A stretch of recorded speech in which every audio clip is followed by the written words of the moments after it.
அனைவருக்கும் வணக்கம். நல்லதே செய்வோம், நல்லதே நடக்கும். இன்றைக்கி நம்ம பார்க்கக்கூடிய மூலிகை வகை தான் இன்றைக்கி பார்க்க போகிறோம். இது தான் கண்டங்கத்திரி. அது கண்டத்தில் சளி இருக்குது, நுரையீரல் அழுக்குன்னு சொல்லுவாங்க இல்லையா. இன்னும் பூ பூக்கலை, காய் காய்ச்சிருக்கு பாருங்கள். இதுதான் கண்டங்கத்திரி. இது பாருங்கள், இது வந்து எலுமுட்டி இலை எப்படி இருக்குது பாருங்கள். காய் பாருங்கள், இந்த புளியனோட பிஞ்சு மாதிரி இருக்கும். பூ வந்து மஞ்சளாக பூக்கும். இந்த எலும்புலாம் உடஞ்சி போச்சுன்னா கூடணும்னு சொல்லுவாங்க பார்த்தீங்களா. உள்ளுக்கும் சாப்பிட்லாம், மேலுக்கும் தடவலாம்.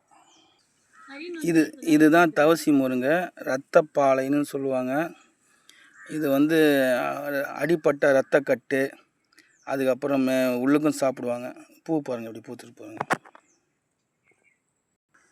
இதுதான் வந்து குண்டுமணி மரம், நல்லா பெருசாக வளரும்.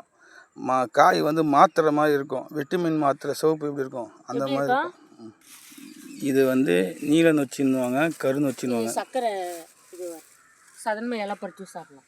ஆமாம், இன்சுலின் செடின்னு சொல்லுவாங்க, சுகர் கண்ட்ரோல் ஆகும். அது இது உள்ள கூட போட்டானே பாருங்கள். இது மந்தாரை, வெள்ளைப்பூ போகக்கூடிய மந்தாரை. இதுதான் பெரியானங்கை, சிறியானங்கை, பெரியானங்கை சொல்லுவாங்க இல்லையா. இது வந்து பெரியானங்கை மரமாக வளரும்.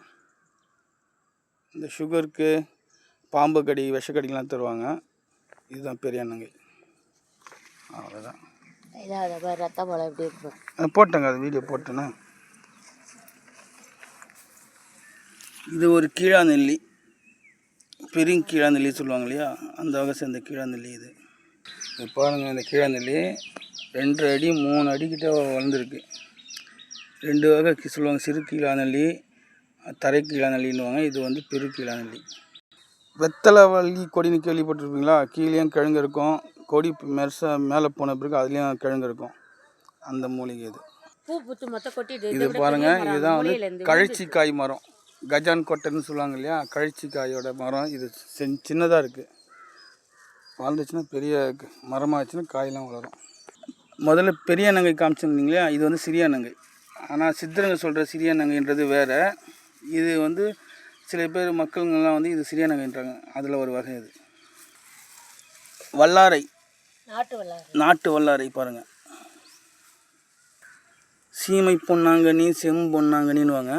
செம்பொன்னாங்கண்ணின்னா இன்னும் கொஞ்சம் சிவப்பாக இருக்கும். இது சீமை பொன்னாங்கண்ணி. இது ஒரு கீழாநெல்லி, சிறு கீழாநெல்லி. இப்போ எல்லோரும் சாப்பிட்றாங்க இல்லையா மஞ்சா காமலைக்கு, அந்த இந்த இதுதான். இது பாருங்கள், இது இருவாச்சி மந்தாரை இனத்தை சேர்ந்தது தான். உள்ளுக்கெல்லாம் சாப்பிடுவாங்க. இது ஒரு நொச்சி, இதுவும் ஒரு கருநொச்சின்னு சொல்லுவாங்க. குழந்தைங்களுக்கு காற்று கருப்பு அண்டாமல் இருக்கிறதுக்கு, தலையில் வந்து இது தண்ணி கோத்துச்சுன்னா தலைக்காணி மாதிரி செஞ்சு வச்சு படுத்தாலும், தலையில் ஊற்றினாலும் சரியாகும். இது ஒரு கருநொச்சி வகை. பசலை செடின்னு சொல்லுவாங்க. 3 வகை பசலை உண்டு. இது கொத்து பசலைன்னுவாங்க, சாப்பிட்லாம். கல்லியில் நிறைய வகை உண்டு. இது வந்து கொம்பு கல்லின்னு சொல்லுவாங்க. கீழேனா பால் வரும். இது வந்து கொம்பு கல்லி. 5 மணி பூன்னு சொல்லுவாங்க பார்த்தீங்களா, அதில் நிறைய வகை உண்டு. இது வந்து மஞ்சள் பூ பூக்கக்கூடிய 5 மணி பூ. வழி கொடி காமிச்சோம் இல்லையா, அங்கே ஒன்று, அது ஒன்று காய்க்கல. இதில் பாருங்கள் காய் காய்ச்சிருப்பாங்க. பூமியிலையும்